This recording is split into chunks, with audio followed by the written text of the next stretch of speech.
Jadi masih ada yang berpikir kalau rumah kita 2000 watt itu kita bisa memasang panel surya 2000 watt juga dan itu sudah bisa 24 jam. Nah, tidak ya. Jadi tidak seperti itu ya. Halo, assalamualaikum warahmatullahi wabarakatuh, sobat Reka Surya semuanya. Salam energi baru terbarukan. Di video kali ini ada penampilan yang beda ya. Pakai topi gini, pakai tas. Karena di video ini saya akan mengajak sobat Reka Surya semua untuk mengikuti kuliah ya.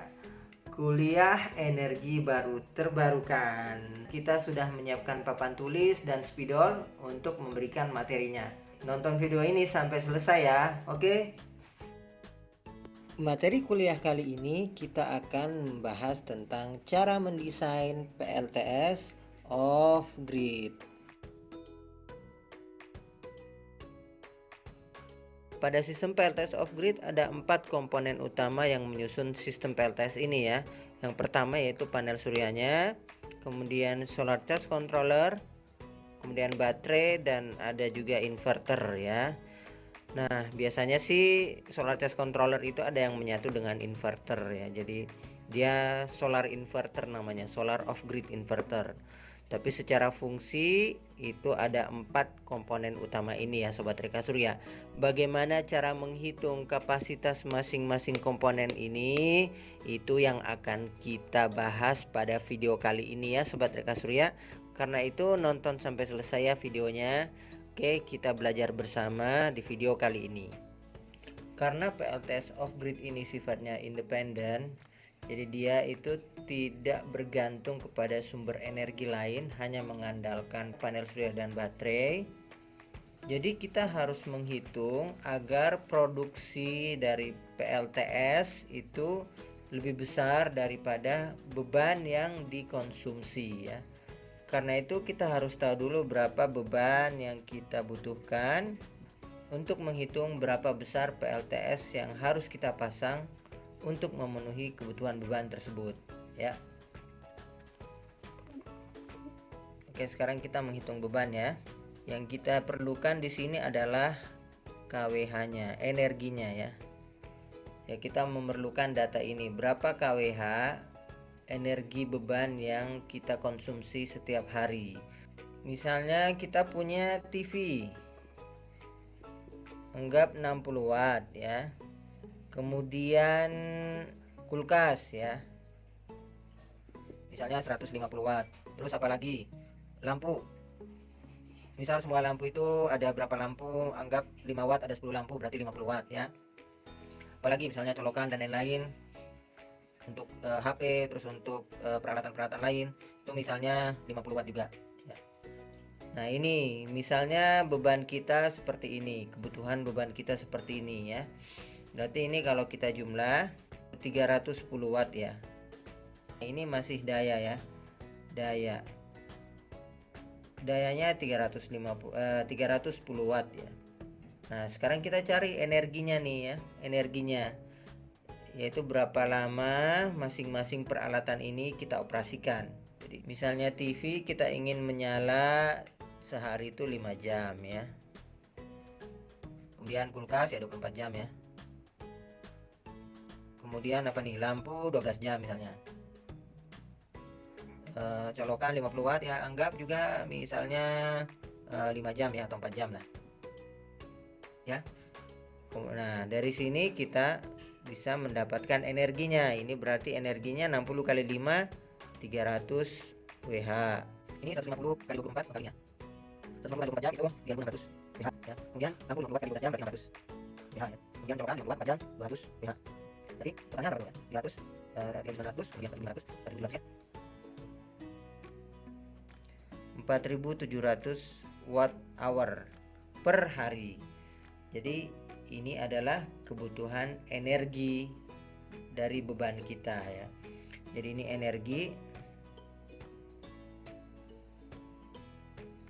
energinya 4700 WH dan dayanya 310 watt ya. Jadi ini bedanya ya antara daya dengan energi. Nanti acuan kita mendesain PLTS off grid dari data ini ya.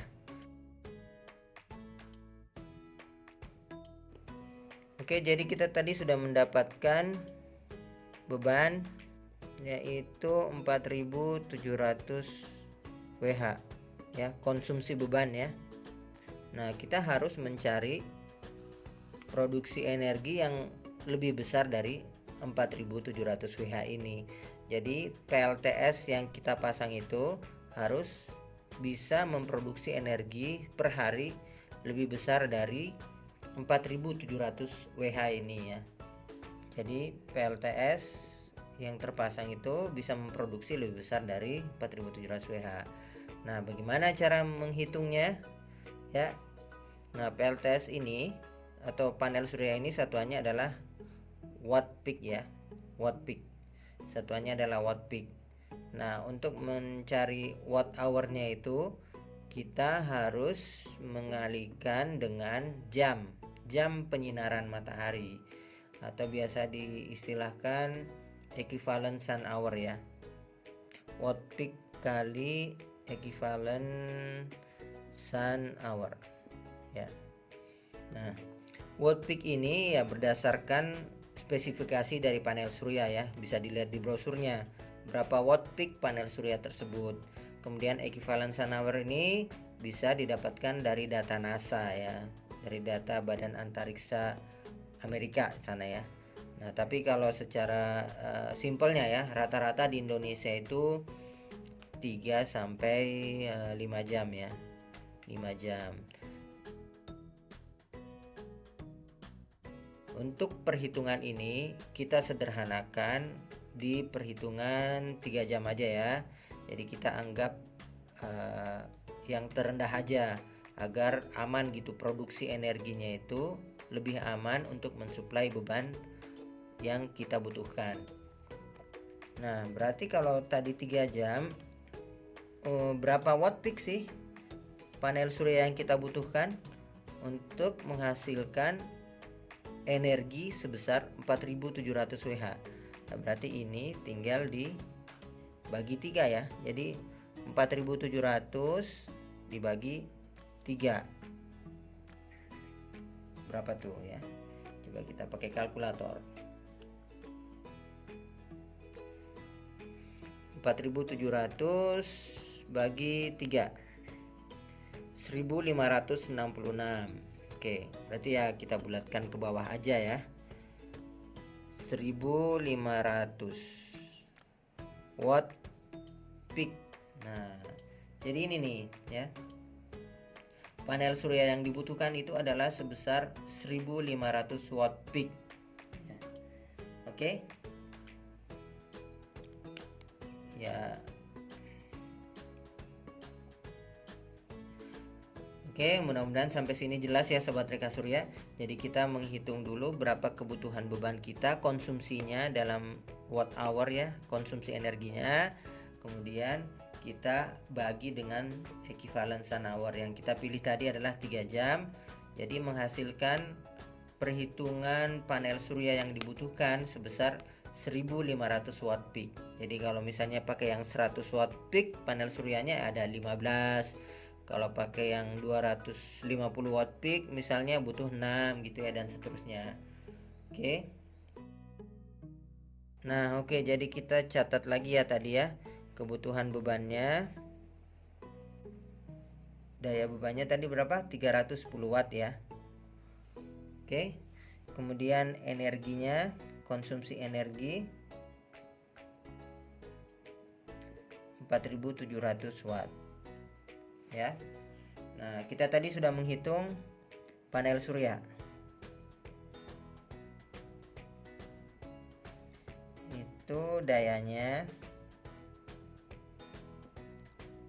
1500 watt.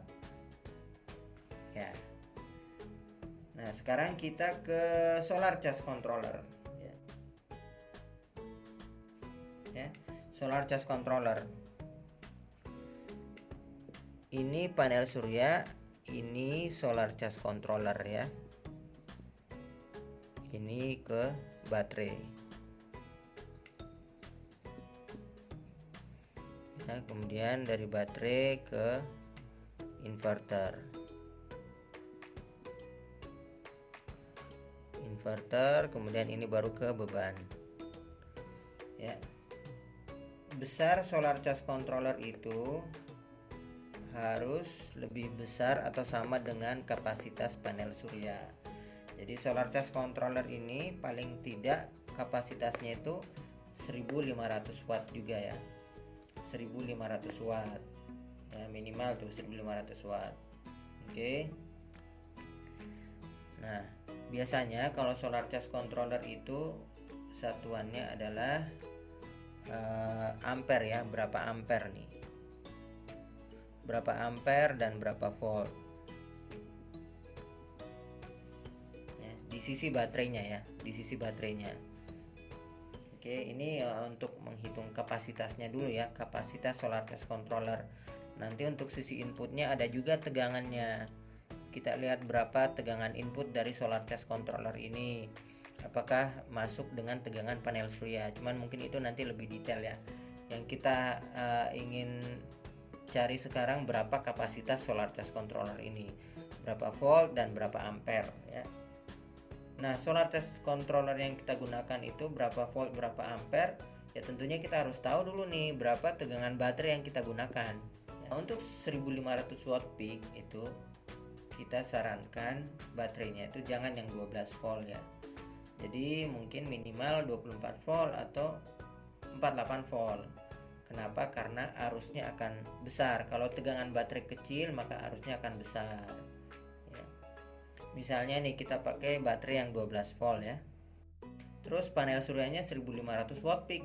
Berarti arus yang mengisi baterai yang keluar dari solar charge controller itu sebesar 1500 dibagi 12, berarti lebih besar dari 100 ampere ya.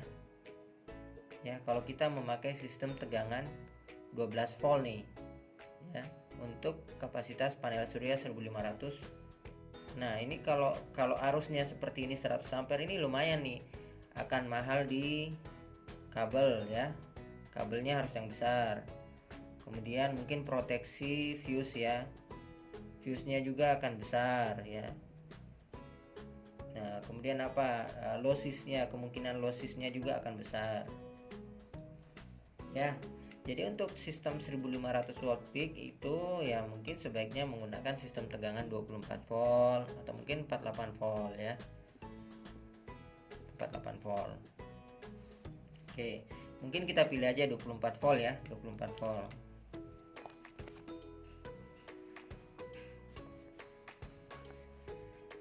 Oke, jadi kita menentukan tegangan baterai itu 24 volt ya. Tegangan baterai 24 volt. Berarti tegangan output solar charge controllernya pun kita pilih 24 volt ya. Arusnya ya tinggal dibagi ya.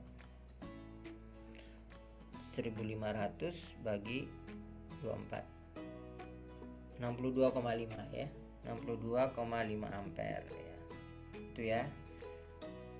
Solar charge controller ini juga ada data tegangan input ya, ini tegangan output ya.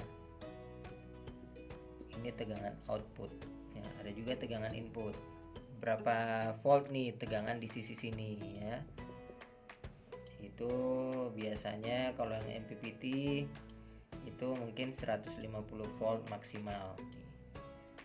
Ya, ini sih nanti tinggal dilihat aja spesifikasinya. Ini akan kita bahas ke konfigurasi nantinya yang lebih detail. Bagaimana menyusun seri paralel sebuah sistem PLTS off grid ya. Tapi ini nantilah ya. Sekarang kita hanya bagaimana mendesain berapa kapasitas nih. Kapasitas masing-masing komponen ya. Oke. Ini nantilah ya. Nah, kemudian baterai ya, baterai. Baterai ini fungsinya adalah menyimpan energi yang dihasilkan dari panel surya ya. Jadi baterai ini paling tidak bisa menyimpan energi sebesar 4700 watt hour ini ya. Oke. Ya, nanti ada istilahnya autonomy days, 1 hari, 2 hari. Cuman untuk autonomy days mungkin nanti kita bahas di pertemuan selanjutnya. Ini kita anggap aja 1 hari autonomy days ya. Jadi baterai yang kita desain itu bisa mensuplai kebutuhan beban selama 1 hari ya.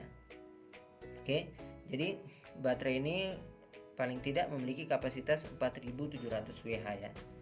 4700 Wh. Tapi baterai itu satuannya bukan Wh. Jadi dia berapa volt, sama kayak controller, berapa volt dan berapa ampere ya. Berapa volt dan berapa ampere. Oke, biasanya di pasaran ya kita menggunakan peralatan yang banyak di pasaran aja ya. 12 volt tuh ya, baterai 12 volt di pasaran ya. Nah, berarti berapa Ah nih ya, ampere hour baterai yang kita butuhkan. Oke. Nah, tadi kita mendesain atau menentukan tegangan baterai itu 24 volt ya, 24 volt ya. Berarti untuk mencapai tegangan 24 volt ini, baterai 12 volt ini kita harus menggunakan paling enggak 2 baterai kita seri ya. Ini pelajaran dasar listrik ya. Jadi ini misalnya 12 volt, ini 12 volt baterainya ya, kita seri ya. Menghasilkan tegangan di sini plus minus ini 24 volt. Oke. Jadi paling tidak untuk mencapai tegangan 24 volt kita membutuhkan 2 buah baterai ya. Nah, tadi berapa? 4700 Wh ya. 4700 Wh ini kita langsung bagi aja ke 24 volt ya. Jadi 4700 dibagi 24 itu berapa tuh? 4700 bagi 24 ya, berarti ya 200 ya, menghasilkan 200 ya. 200 apa? 200 Ah ya, 200 Ah. Jadi untuk menyimpan energi sebesar 4700 Wh di tegangan 24 volt, baterai yang digunakan itu adalah 200 Ah ya, 200 Ah. Jadi ini baterai yang kita gunakan ya, langsung aja di sini ya, 12 volt 200 Ah ya. Berapa pieces? 2 pieces kali 2 biji ya, kali 2 baterai ya. Biar lebih aman, itu baterai sebenarnya ada namanya DOD, deep of discharge. Jadi nggak boleh diambil 100% ya, harus ada sisanya gitu. Nah, jadi 200 Ah ini kalau semuanya ditarik 100% untuk mensuplai atau menyimpan 4700 Wh ini. Nah, kalau misalnya DOD 80%, berarti 200 Ah ini kita bagi lagi ya. Kita bagi lagi ke 0,8 ya. 200 bagi 0,8. Nah, berarti paling tidak nih, biar aman, baterainya itu 250 Ah ya. Oke. Nah, berarti kita pilih untuk mengakomodir faktor deep of discharge ini, biar baterainya lebih aman dan sesuai dengan yang kita rencanakan, itu kita pilih yang 12 volt 250 Ah 2 biji ya. Oke, itu baterai sudah, solar charge controller, panel surya sudah. Nah, sekarang inverter ya. Inverter ini berhubungan dengan beban ya. Jadi berapa besar inverter yang kita butuhkan untuk mensuplai beban daya nih. Kalau inverter itu satuannya watt ya, watt atau kilowatt. Nah, ini loadnya tadi berapa? 310 watt ya beban kita. Jadi inverter yang kita gunakan itu harus lebih besar dari beban ini ya. Secara praktikalnya sih paling tidak 20% ya. Kalau inverter yang bagus itu mungkin kita kasih spare 20%. Tapi kalau inverter yang abal-abal ya, mungkin harus kita kasih spare mungkin 50% ya, atau bisa jadi 2 kali lipatnya. Jadi kalau 310 watt bebannya ya, mungkin kita pakai yang 600 watt gitu ya. tergantung kualitas inverter yang kita gunakan ya. Ya, anggap aja kita gunakan inverter yang biasa ya. Berarti kita butuh 600 watt ya. Tapi kalau kita gunakan inverter yang bagus mungkin 400 watt juga sudah cukup ya. Jadi gitu ya. Jadi inverter itu tergantung dari bebannya. Nah, kemudian jenis bebannya juga. Kalau misalnya bebannya itu kayak tadi ya, ada kulkas, berarti jenis inverternya itu harus yang pure sine ya, yang pure sine. Dimana ya inverter? Mungkin kita hapus aja sini ya. Jadi inverter kita gunakan yang tipenya yang pure sine, yang sinus murni ya, karena ada kulkas. Kulkas itu ya membutuhkan tegangan yang sinusoidal murni. Kemudian dayanya ya kita misalnya ambil yang 500 watt gitu ya. Dan jangan lupa inverter itu tadi udah dihapusin ya, terkoneksi dengan baterai. Jadi input voltage-nya itu 24 volt ya, sesuai dengan tegangan baterai yang kita gunakan. Nah, oke. Jadi seperti itu ya Sobat Rika Surya, cara menghitung PLTS off grid. Kita semuanya berangkat dari kebutuhan beban. Jadi mungkin bisa menjawab nih beberapa pertanyaan dari Sobat Rika Surya. Kadang ada yang berpikir kalau bebannya 2000 watt, misalnya rumahnya 2000 watt ya, pikirnya itu panel suryanya butuhnya 2000 watt nih, 2000 watt juga ya kalau untuk PLTS off grid. Nah ternyata tidak seperti itu kan. Seperti ini bebannya ini 310 watt, tapi ternyata kebutuhan panel suryanya itu 1500 watt peak, jadi 5 kalinya ya untuk kasus ini. Nah nanti untuk yang lain, kasus-kasus yang lain mungkin berbeda, tinggal dilihat aja berapa kebutuhan bebannya, berapa watt, berapa jam ya, berapa kebutuhan daya dan kebutuhan energinya. Jadi nggak bisa langsung, misalnya rumah saya 1300 watt, saya mau pakai panel surya 1300 watt peak, bisa menyala 24 jam ya, tidak bisa ya. Oke, semoga video ini bisa memberikan pencerahan buat Sobat Rika Surya semua. Kita saling berbagi pengetahuan, berbagi ilmu. Jika mungkin ada yang kurang dari penyampaian kami, mohon maaf. Jika ada yang ingin ditanyakan, silahkan isi komentar ya. Atau mungkin jika ada kesalahan dari kami, silahkan juga dikoreksi di kolom komentar. Kita saling berbagi saja. Oke, kita cukupkan sampai sini. Assalamualaikum warahmatullahi wabarakatuh. Salam energi baru terbarukan.